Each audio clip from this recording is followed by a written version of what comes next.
Halo semua, salam sejahtera untuk kita semua. Perkenalkan, saya Fiska Florencia dari Fakultas Kedokteran, Program Studi Kedokteran Gigi. Video ini saya buat untuk memenuhi tugas mata kuliah Bahasa Indonesia dengan dosen pengampu Bapak Rido Andi Sucipto, Magister Pendidikan. Nah, pada kesempatan kali ini saya akan memaparkan materi mengenai aturan penulisan Bahasa Indonesia berdasarkan EYD 5. Bahasa Indonesia sebagai bahasa nasional memiliki peran yang penting, tidak hanya sebagai alat untuk kita berkomunikasi, tetapi juga sebagai simbol dan identitas bangsa Indonesia. Nah, supaya penggunaan berbahasa Indonesia itu seragam, bahasa Indonesia itu memiliki pedoman yang resmi yang disebut sebagai Ejaan Bahasa Indonesia. Nah, saat ini aturan tersebut sudah diperbarui menjadi Ejaan Bahasa Indonesia edisi kelima, atau yang kita kenal sebagai EYD 5. EYD 5 mengatur berbagai hal, mulai dari penggunaan huruf, penulisan kata, hingga tanda baca. Nah, dalam video kali ini, saya akan menjelaskan beberapa aturan penting yang paling sering digunakan dan yang paling sering pula salah dalam penulisannya. Pertama, mari kita bahas mengenai aturan penggunaan huruf kapital. Huruf kapital itu dipakai di huruf pertama pada awal kalimat, nama orang, nama lembaga atau nama instansi, dan nama gelar jika diikuti nama.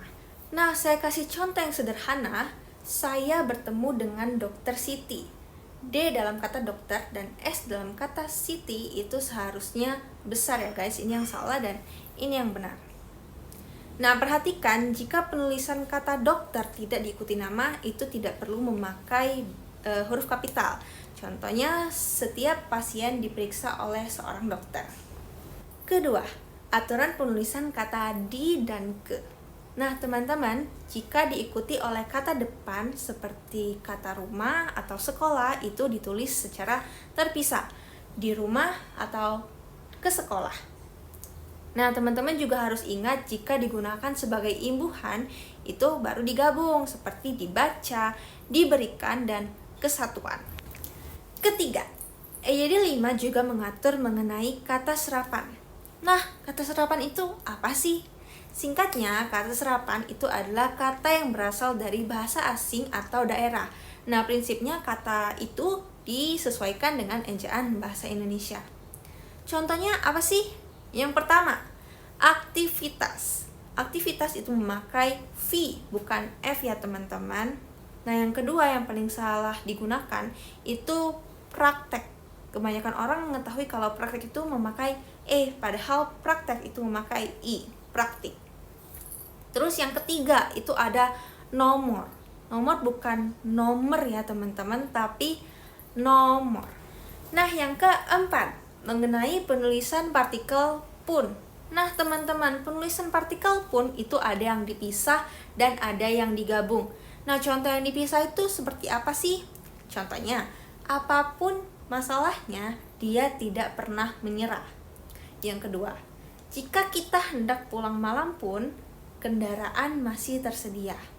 Dan yang terakhir, jangankan 2 kali, 1 kali pun dia tidak mau. Nah, jika penulisan partikel pun yang digabung, itu ada contohnya seperti adapun, andaipun, ataupun, jikapun, meskipun, walaupun, bagaimanapun, dan lain-lain. Yang kelima, mengenai aturan penulisan angka dan bilangan. Nah, yang perlu digarisbawahi di sini teman-teman, jika angka 1 sampai 10 itu ditulis menggunakan huruf. Contohnya, saya membeli 3 ekor ayam.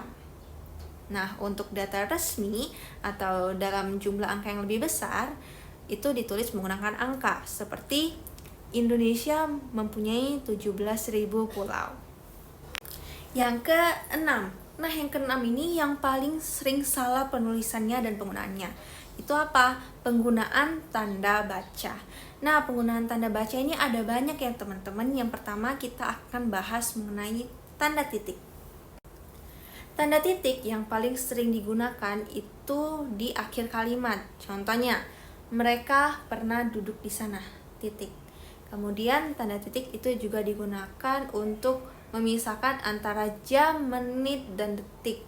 Contohnya 01.35.20. Dan yang paling sering digunakan itu juga untuk menandakan jumlah bilangan yang besar. Contohnya, penduduk di kota itu lebih dari 7.000. Nah, yang kedua itu ada penggunaan tanda koma. Tanda koma ini biasanya digunakan untuk perincian. Contohnya, saya membeli pena, penghapus, dan pensil, titik. Nah, teman-teman, selain itu tanda koma itu juga bisa digunakan sebelum kata penghubung. Seperti, saya ingin membeli kamera, tetapi uang saya belum cukup. Tanda koma juga digunakan untuk memisahkan antara anak kalimat dengan induk kalimat. Contohnya, kalau saya diundang, saya akan datang. Yang ketiga itu mengenai aturan tanda baca petik 2. Contohnya, Ani berkata, petik 2, saya akan membeli buku ini, titik, petik 2. Nah, hal-hal dalam penggunaan tanda baca ini memengaruhi kerapian penulisan kita. Nah, teman-teman pasti penasaran banget kan apa sih yang menjadi perbedaan paling penting dari PUEBI ke EYD 5? Yang pertama, kata Maha untuk merujuk pada Tuhan itu ditulis terpisah dan menggunakan huruf kapital seperti Maha Esa dan Maha Kuasa. Kemudian, dalam PUEBI, penulisan waktu biasanya digunakan menggunakan tanda titik. Contohnya, 06.45. Nah, EYD 5 memperjelas bahwa penulisan waktu itu bisa menggunakan titik 2. Contohnya, 06.245. Nah, perbedaan yang paling penting itu juga terdapat pada penulisan bilangan. Dalam PUEBI itu menyatakan bahwa bilangan yang terdiri dari 1 atau 2 kata itu masih menggunakan huruf. Sedangkan dalam EYD 5 itu bilangan yang lebih dari 1 kata itu sudah bisa menggunakan angka. Contohnya, Fiska sekarang berusia 18 tahun. Perbedaan yang keempat itu ada di penulisan judul. Dalam PUEBI menyatakan judul itu ditulis menggunakan tanda petik 2. Nah, sedangkan dalam EYD 5 penulisan judul itu dimiringkan. Contohnya ada di jurnal ilmiah, judul buku, kumpulan cerpen, majalah, surat kabar, dan lain-lain. Dalam EYD 5 ada penambahan monoftong, yaitu monoftong e. Nah, monoftong itu apa sih? Monoftong itu adalah 2 huruf vokal yang dilebur menjadi vokal tunggal. Contohnya, eri, sedati, dan sede. Nah, teman-teman, sebagai kesimpulan, EYD 5 ini memberikan pedoman dan aturan kita dalam berbahasa Indonesia agar tetap jelas. Kita sebagai generasi muda hendaknya berbahasa Indonesia dengan mengikuti aturan yang ada, sehingga kita turut menjaga bahasa Indonesia agar tetap rapi, jelas, dan hidup. Sekian pemaparan materi dari saya mengenai aturan penulisan bahasa Indonesia menurut EYD 5, dan saya mohon maaf bila ada kesalahan kata atau kurang berkenan. Terima kasih atas perhatian Anda.